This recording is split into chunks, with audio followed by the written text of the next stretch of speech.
Matthew chapter 9, verse 35 at saka down to 38. 36 to 35 to 38.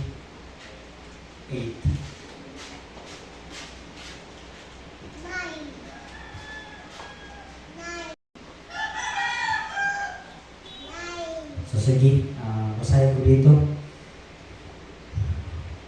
Kung nasa English, basahin ko sa English. Matthew chapter 9, verse 25 to 38. And Jesus went about all the cities and villages, teaching in their synagogues, and preaching the gospel of the kingdom, and healing every sickness and every disease among the people. But when he saw the multitudes, he was moved with compassion on them, because they fainted and were scattered abroad, as sheep having no shepherd. 37. Then saith he unto his disciples, The harvest truly is plenteous, but the laborers are few. Pray ye therefore the Lord of the harvest that he will send forth laborers into his harvest. Sa Tagalog, pumunta si Jesus sa lahat ng mga lungsod at mga nayon. Nagpatuloy siyang nagtuturo sa kanilang mga sinaguga, ipinangangaral ang mabuting balita ng kaharian, at pinapagaling niya ang lahat ng mga uri ng karamdaman at ang lahat ng uri ng sakit.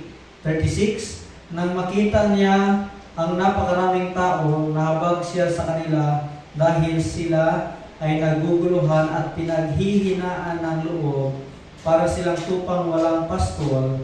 Sinabi niya sa kanyang mga alagad, marami ang anihin, ngunit kakaunti ang manggagawa. 38. Kaya madaliin ninyong idalangin sa Panginoon ang pag-ani upang makapagpadala siya ng mga manggagawa sa kanyang anihan. So, gawa tayo. Tuhan, salamat sa iyong paraman. Salamat sa pasigis ng binasa sa Matthew. Tulungan mo kami na maintindihan po namin. Salamat po sa iyong compassion, sa iyong pagtingin sa tao, how you show your compassion, your love, and even you request to pray sa mga taga-sunod mo na mapadala ng mang-aani, harvester, laborers sa iyong field. Tuhan, tulungan mo kami sa ngayon na umaga sa pag-aaral namin sa iyong paraman sa iyong salita na may maintindihan ko namin ang gusto may paintindi sa amin na sa pamagitan ito ng rutuhan, Banal na Espiritu ang siyang mag-guide sa amin, na maintindihan po sana namin ang mga gusto mong paintindi sa amin. Tulungan mo kami na buksan namin puso at makita po ang katotohanan na sana magkaroon kami ng compassion, awa, pagmamahal na katulad sa kay Isa Almasi na aming may paikita sa aming pamilya, sa aming kaibigan, at sa mga tao na kapaligid sa amin. Sa pamagitan nito ay makilala nila kung sino ang aming Tuhan, sino ang aming buhay ng Tuhan. Tulungan mo kami, bilang tagapagsalita mo, tulungan mo ako na sana ang tayong salita mo lang ang pag-usapan namin yan. Kung dalangin sa pangalan ni Isa, ng tagapagligtas. Amen.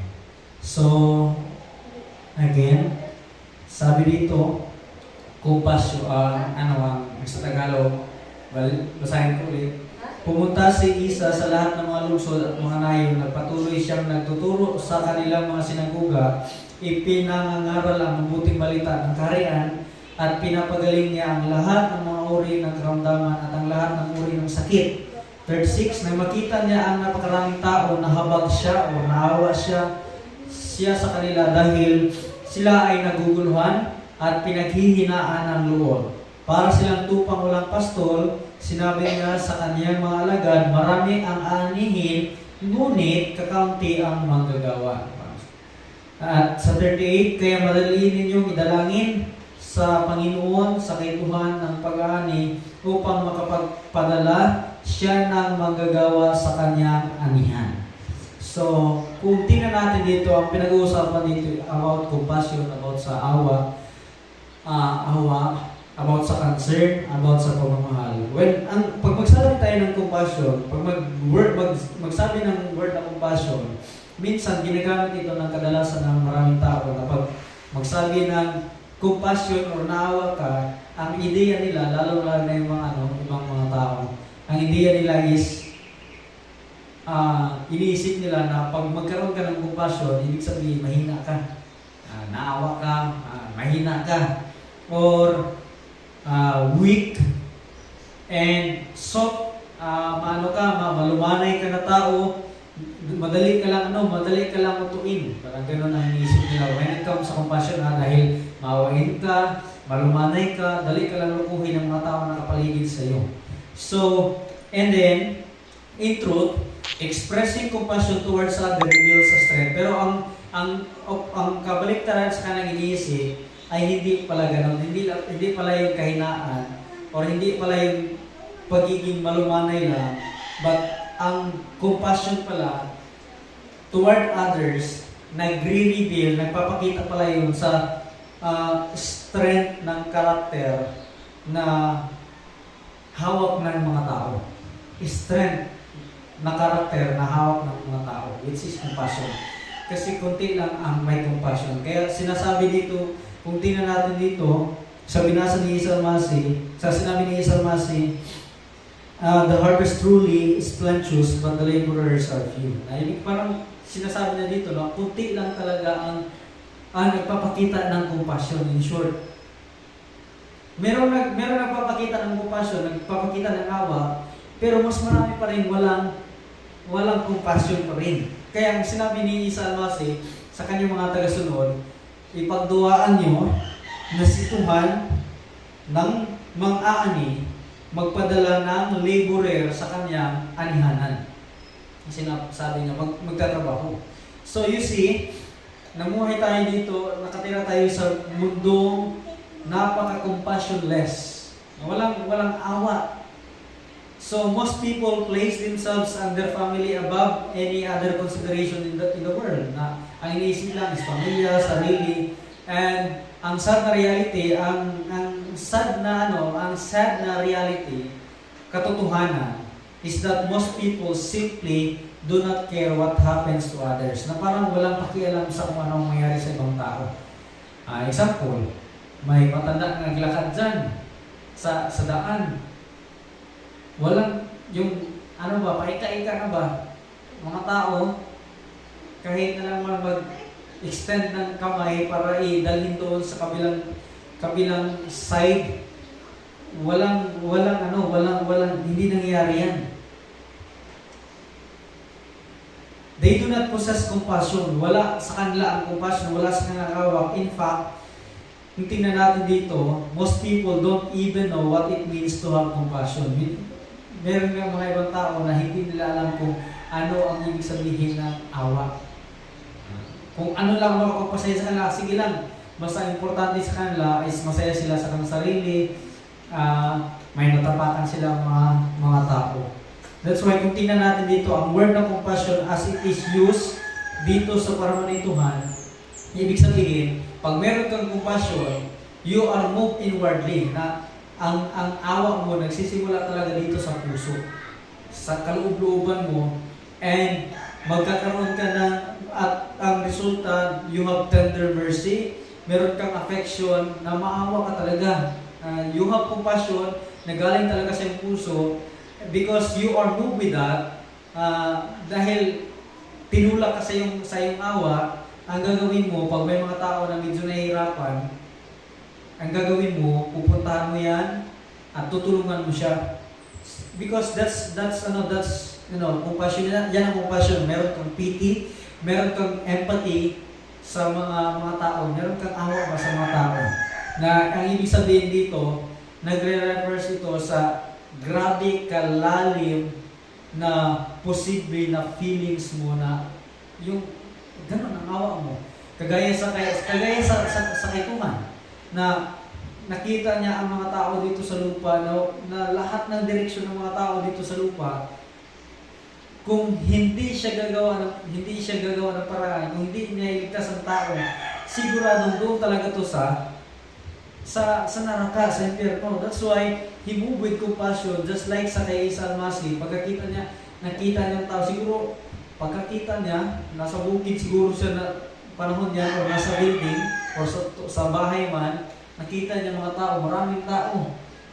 Gulo-gulo sila, para silang mga tupa na walang nag-aalaga. Sabi niya, napakaraming anihin, pero kunti lang ang marami. In short, parang sinabi niya, kunti lang pumupunta sa kanila para pakitaan ng awa, pagmamahal, kumpasyon. So, ang word na move with compassion sa verse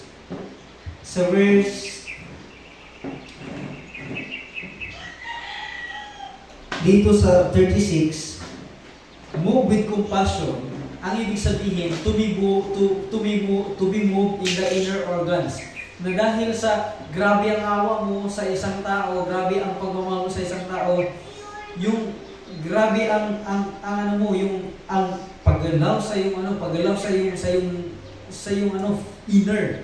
It has the same idea as our modern expression na from the bottom of my heart.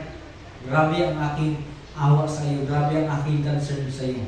So, kaya kung tingnan natin dito, ang sympathy, ang another term sa compassion is para siyang sympathy.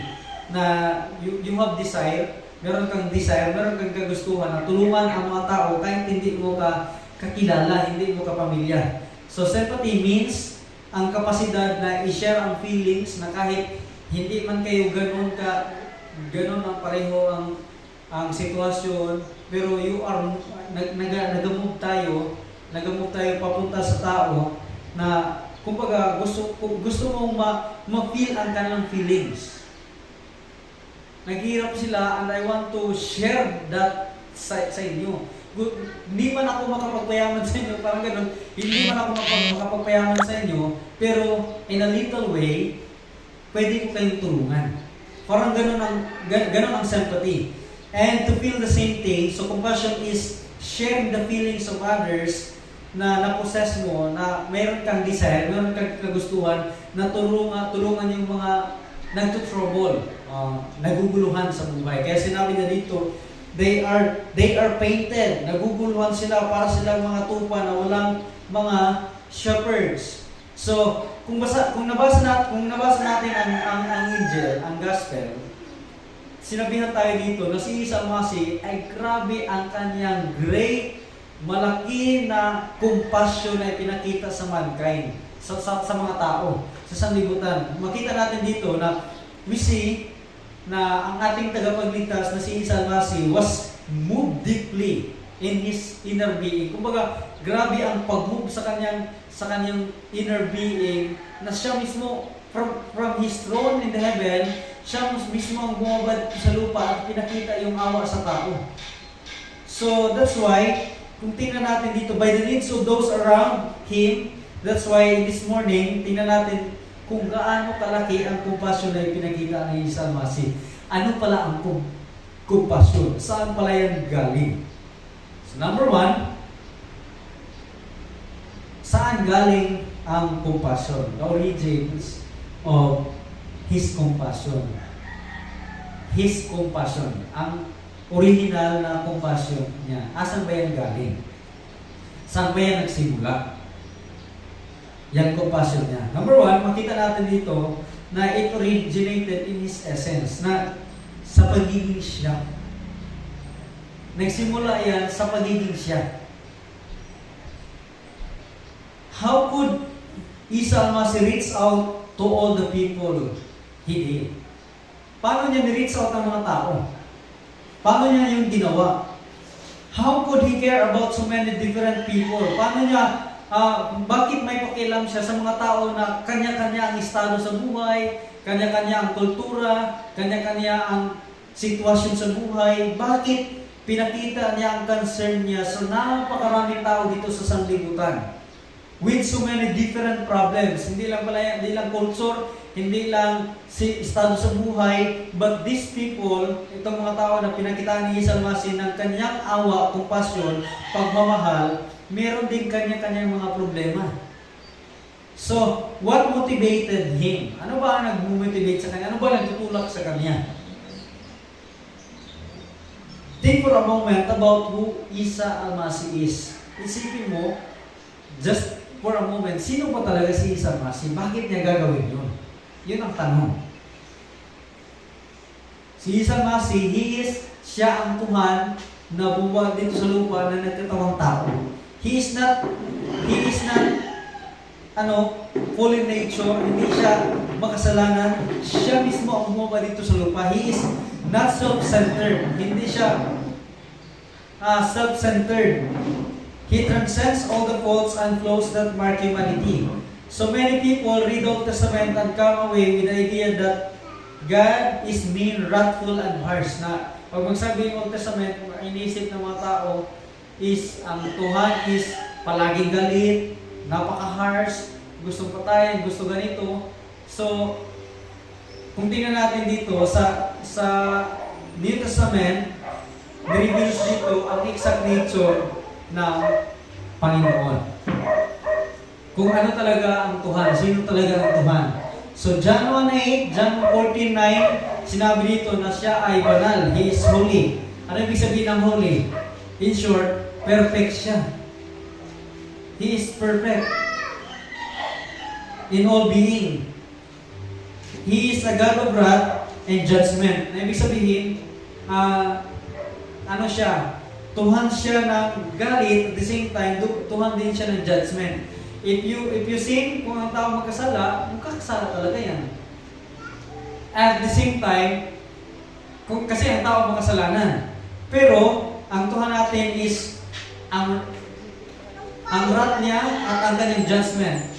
Yet, He is also a God of infinite love, grace, mercy, and compassion. Hindi lang nagpapaiwan ng karakter ni Isa Almasi ni Tuhan sa pagiging God of wrath and judgment. Pero si Isa Almasi, ang Tuhan mismo is, ang kanyang pagmamahal is infinite. Walang simula at walang katapusan. At ang kanyang grasya, at the same time, ganun din. At ang kanyang mercy, ganun din. Ang compassion, ganun din. So, for example, I want to give you an illustration about example sa yung ano palang compassion. Isang tao nahulog sa nahulog sa bangin, sa balon, ang bangin na lang para mas naintindihan niyo yung bangin. Bangin. At hindi niya kayang iligtas ang kanyang sarili na makaakyat doon sa taas.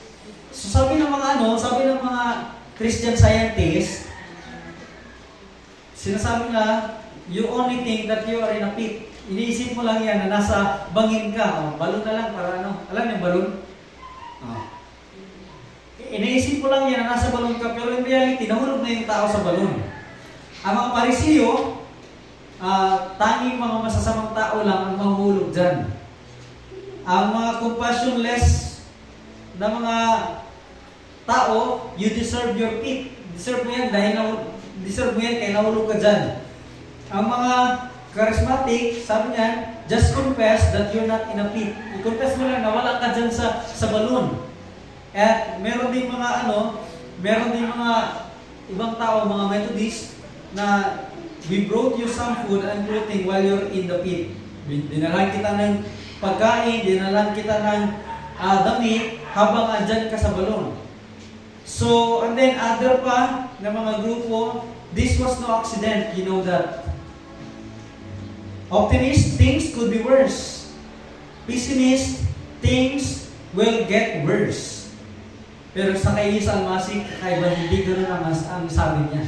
Si Isa Almasi, pagkakita niya sa tao na naandun sa balon, seeing the man, ang ginawa niya, he took him by the hand, in-extend niya ang kanyang kamay ni Isa Almasi, and lifted him out of the pit.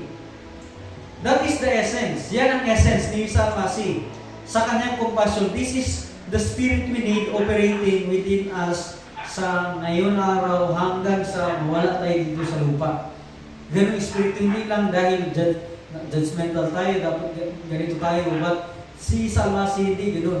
He is not asking a question na ganito kasi ganito ka, hindi ganyan. But sa kay Isa Almasi, pagkakita niya yung mga tao na parang they are troubled, parang they are scattered abroad, grabe ang compassion na meron siya.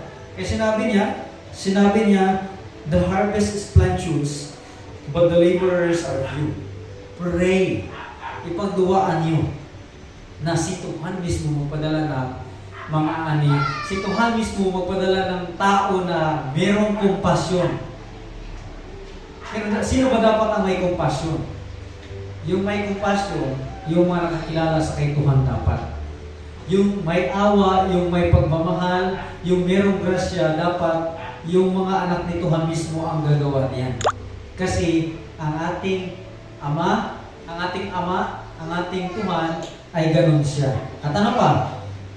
Originated in His essence and also originated in His experience. Hindi lang basta nature ni Isa Almasi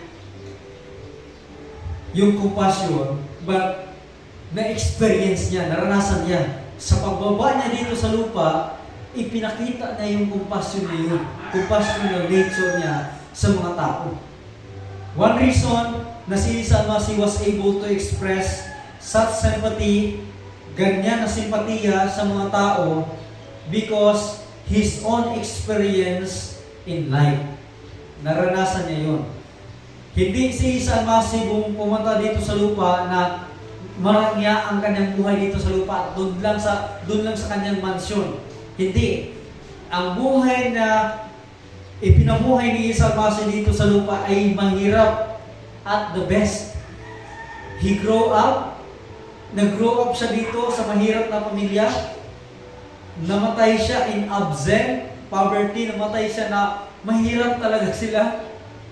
Kasi makita niyan sa Luke, Matthew, when he died, his worldly effects consisted of just the garments on his back. Na yung damit niya siguro, wala siyang damit na magara. Pabalik-balik siguro yung damit niya.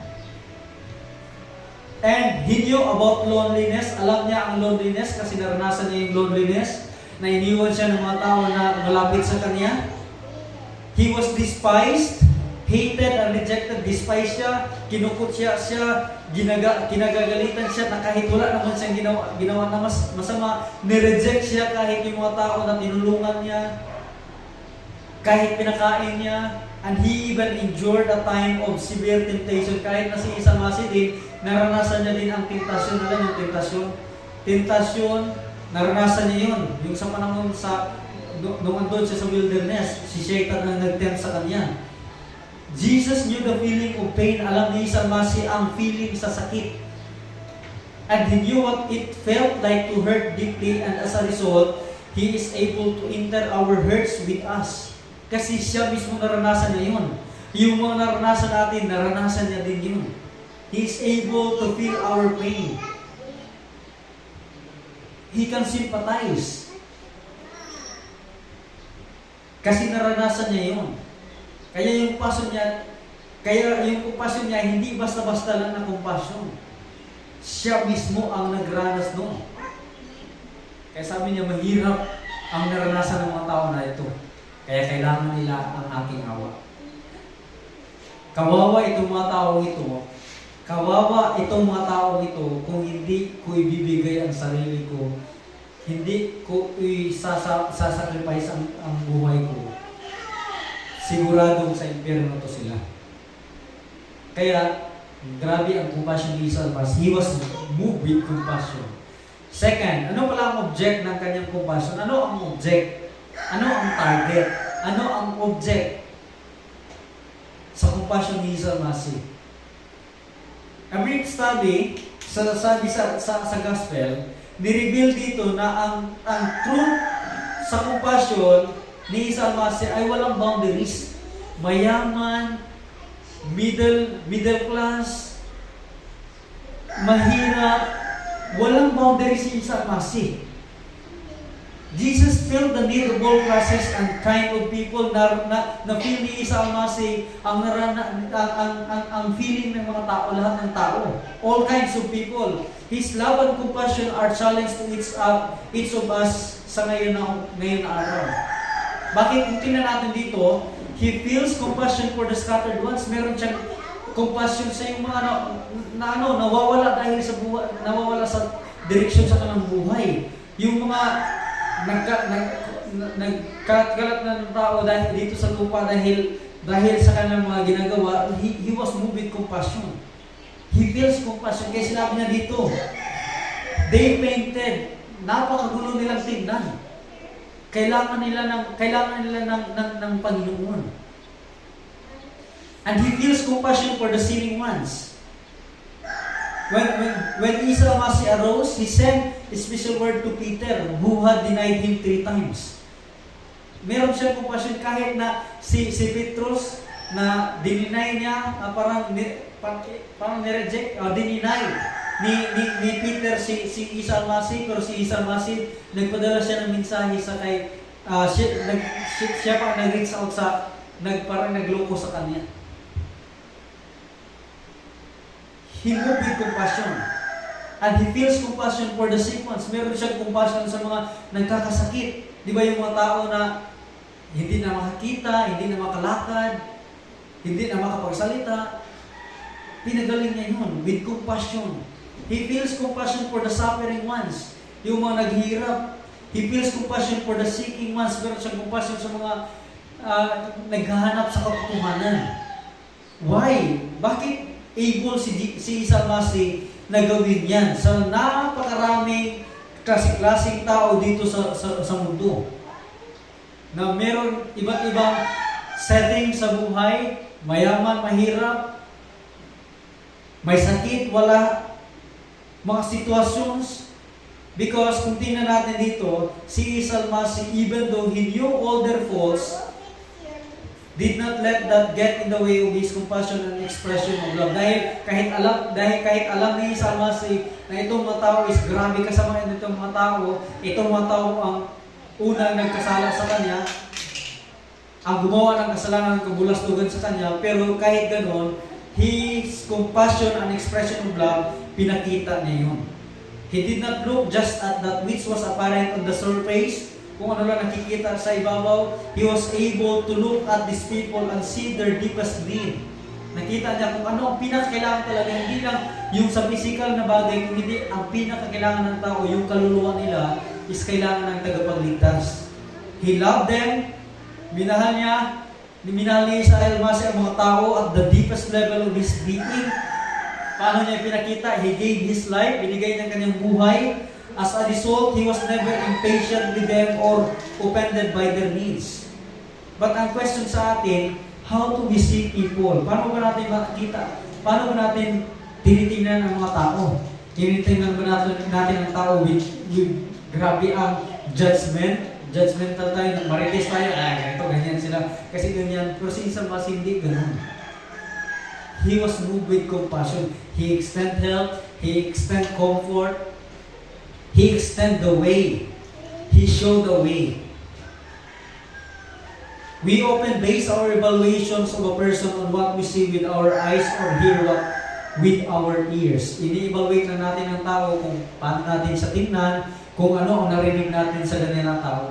Kung ano narinig natin sa ganyan ng tao, parang medyo hesitant na tayo mag-extend ng magpunta sa kanya. Kasi meron tayo narinig, meron tayo nakita. Pero si Isa Almasi, even ganun siya, he go with the sinners, even nakipagsalo pa sa mga makasalanan. He is showing, pinakita niya lang kung ano ang compassion.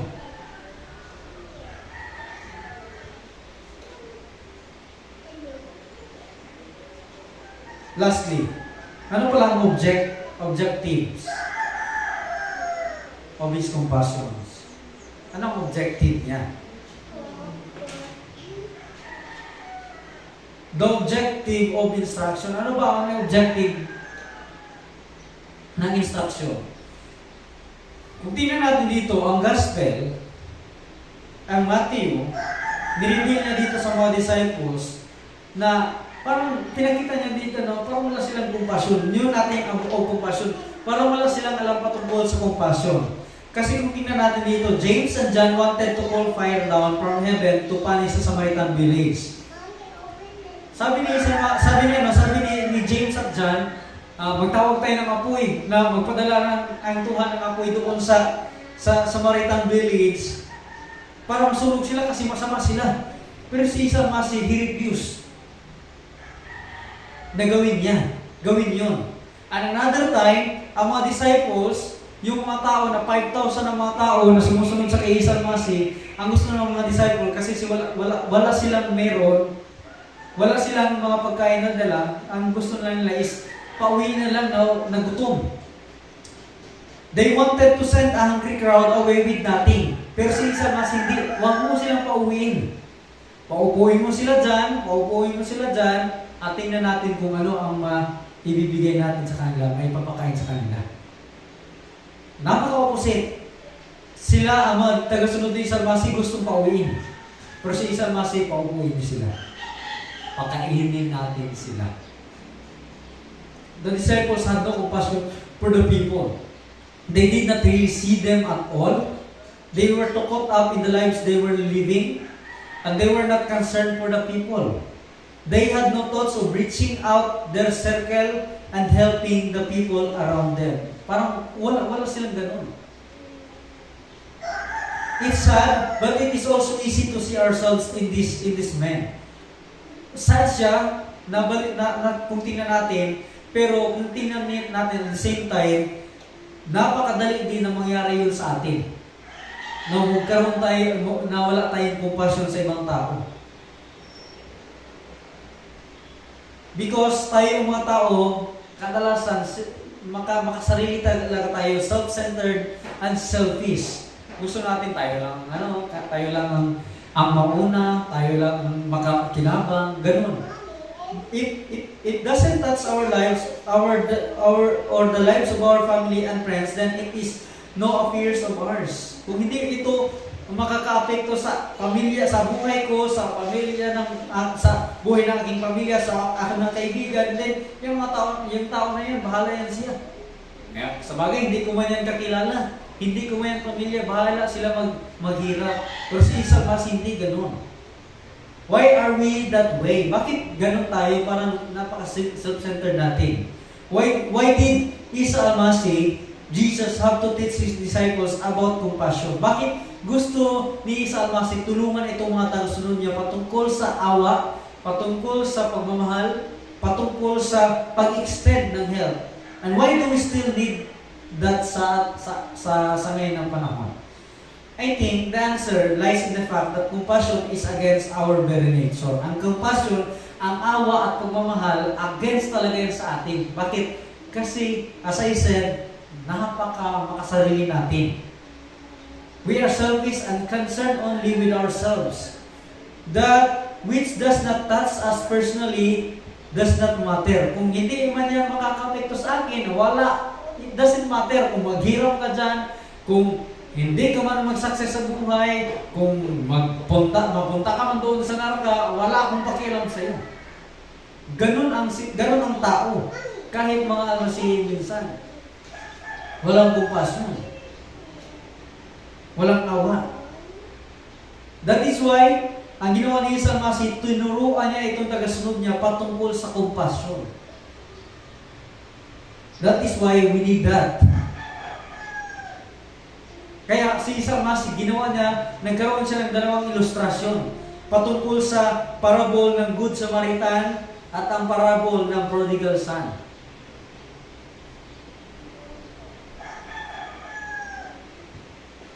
Pinakita niya kung ano ang klase, kung ano ang compassion. It may against our human nature. Siguro, itong compassion na ito, against ito sa ating human nature, ang maging compassionate, but it is not against our new nature. Yung dati na wala pa tayong tuhan sa buhay, hindi natin yan kayang gawin. Though medyo, parang sabihin natin, gawin natin, pero in our own self-interest pa rin. Pero, sa panahon na meron na tayong Tuhan sa ating buhay, si Isa Masi nasa atin na, yung compassion na yun, hindi na yun against sa atin. Because ang namuhay sa atin, ang nagtutulak sa atin na gawin yan, ay si Tuhan mismo. When we are saved, we are given all the resources we need to fill the needs and the burdens of others. In truth, when we love others as we should, we will not wait to be asked. Kung tingnan natin ang katotohanan, kung magmahal tayo sa ibang tao, kahit hindi natin pamilya, hindi na natin kailangan silang tanungin. All we need to do is to move with compassion. Ipakita ang pagmamahal na ipinaranas sa atin ng Tuhan. We will be moved with compassion for them and we will get busy helping them for Isa Almasi's sake.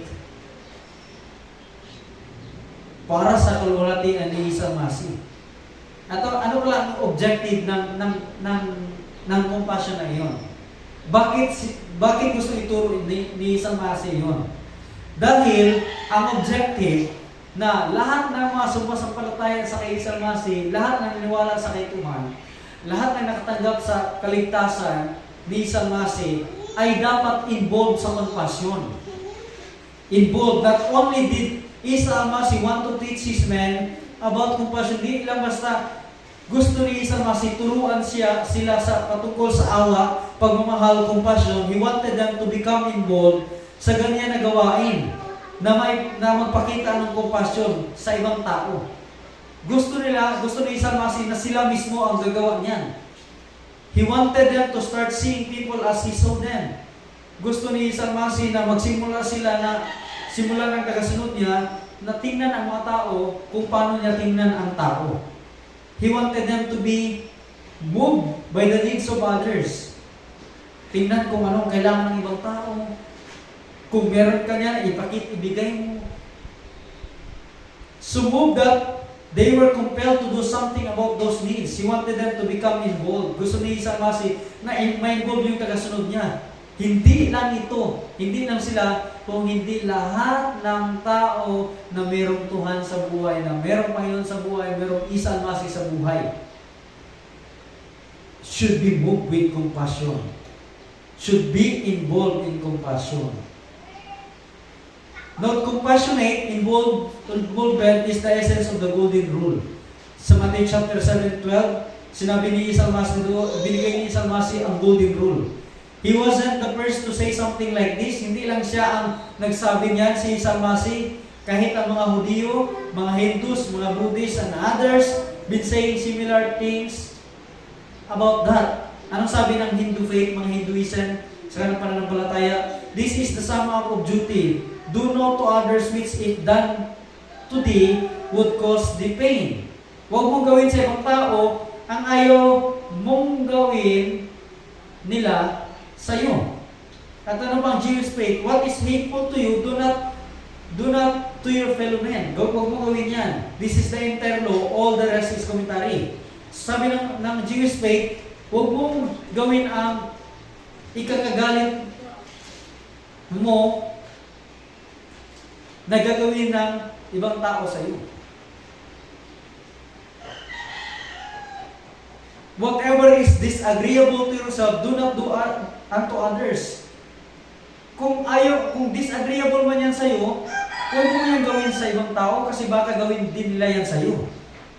Ang Buddhist faith, hurt not others with that which pains yourselves.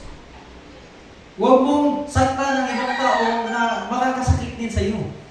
Baka gawin din yan sa iyo. Mga philosophies, do not do unto others what angers you if done to you by others.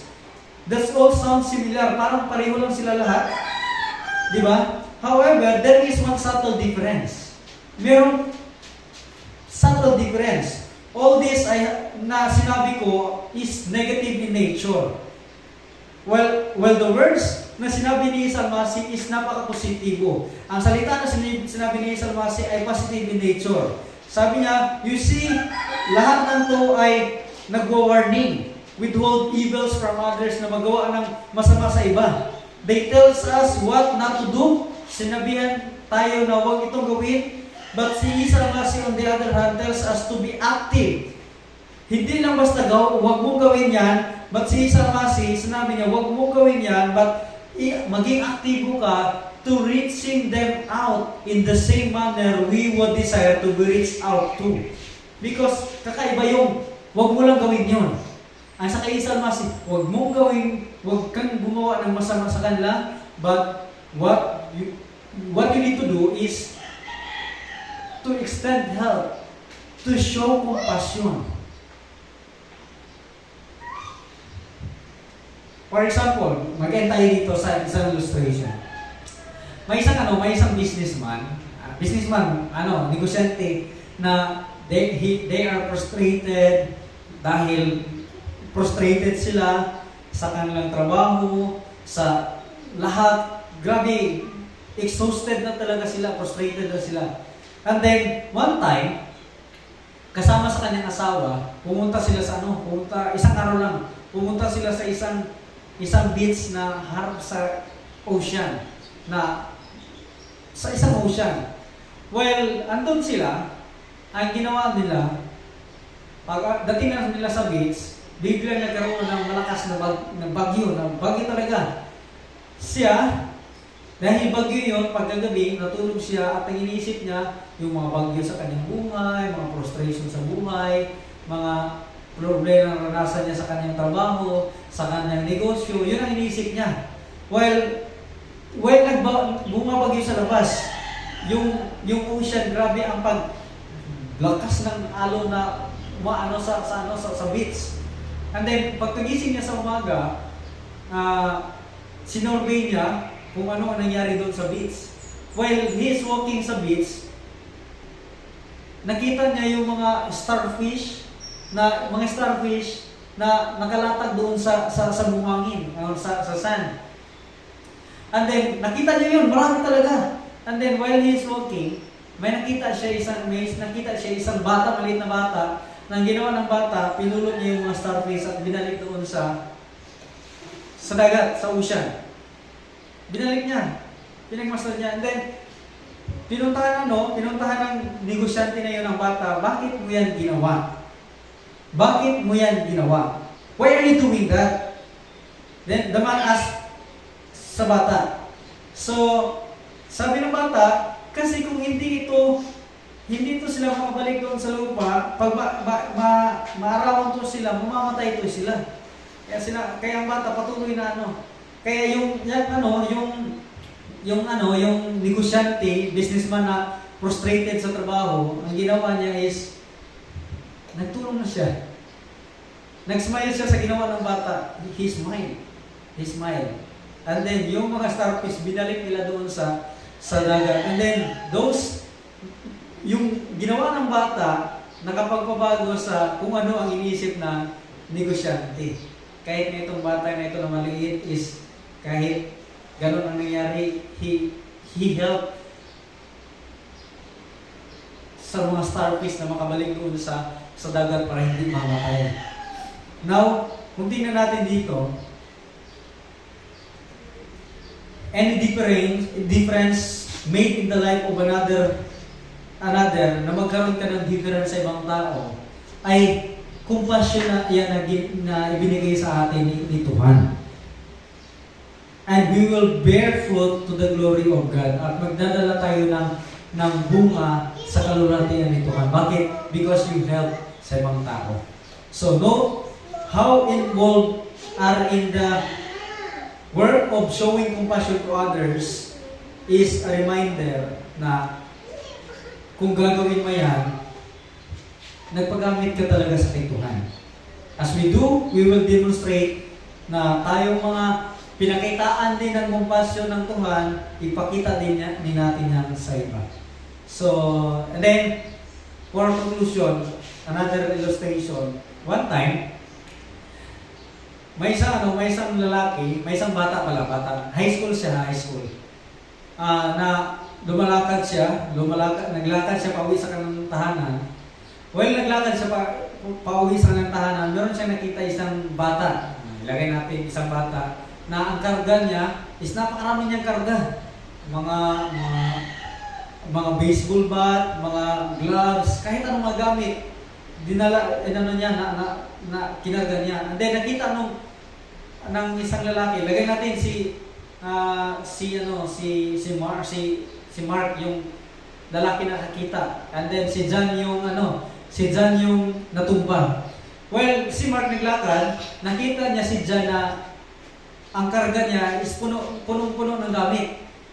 Ang ginawa niya, tinulungan ni Mark si John na kargahin yung gamit kasi nakita niya na mabigat talaga ang kanyang gamit. Hanggang pagtulong niya sa pagtulong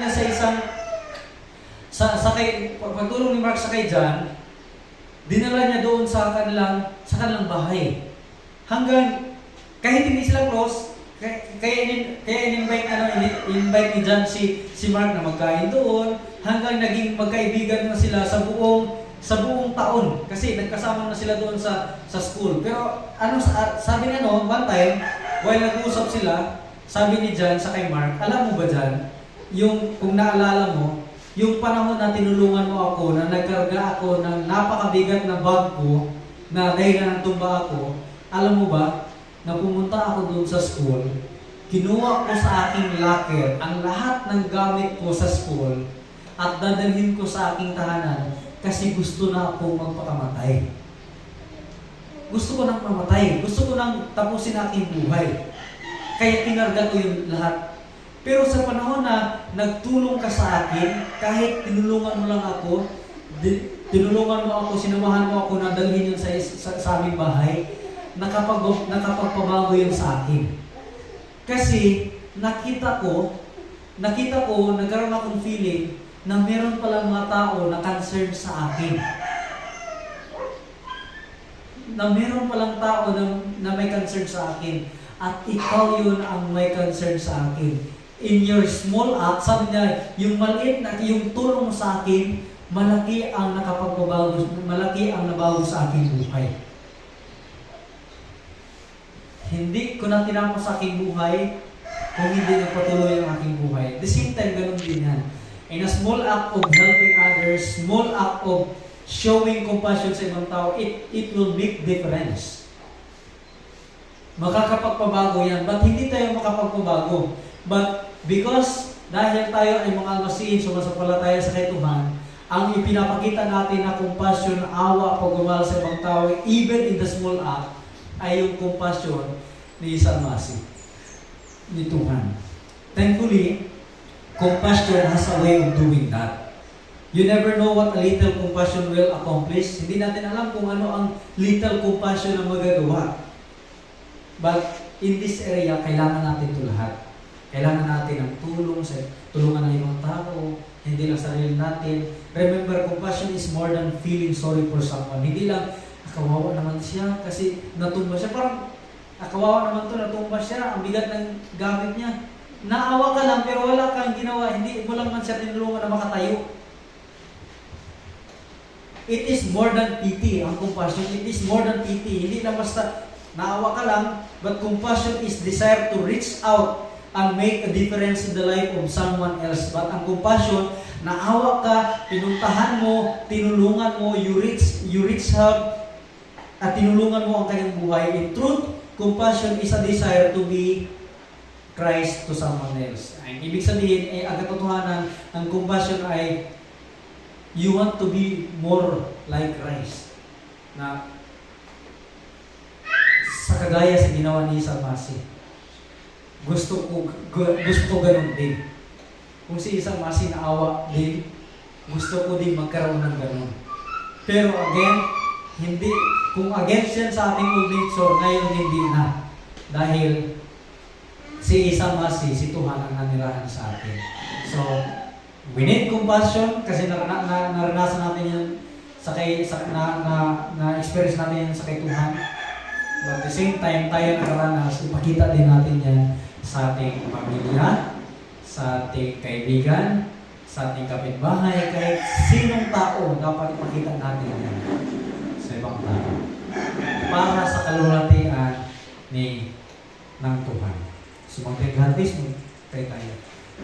Tuhan, maraming salamat sa umagang ito. Salamat po sa iyong compassion, sa iyong pagmamahal. Even Lord, sa compassion na naranasan namin, you reach out us, you reach out for me, you save us, you rescue us from the death, from the penalty of sin, from the punishment of sin.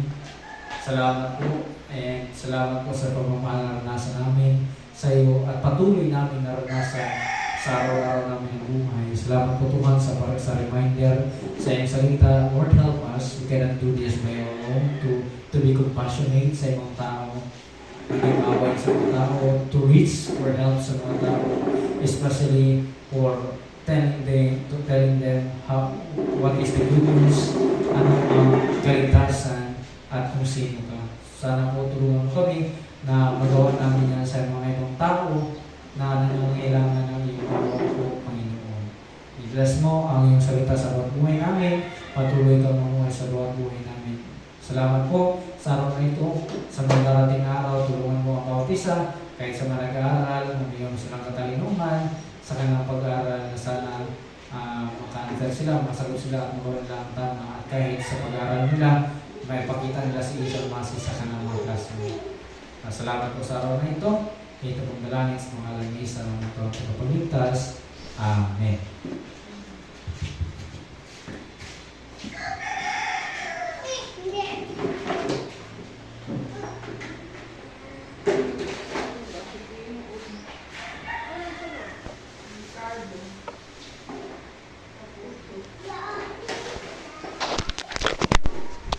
Isa namin? Ha? Dito? Di ka dito?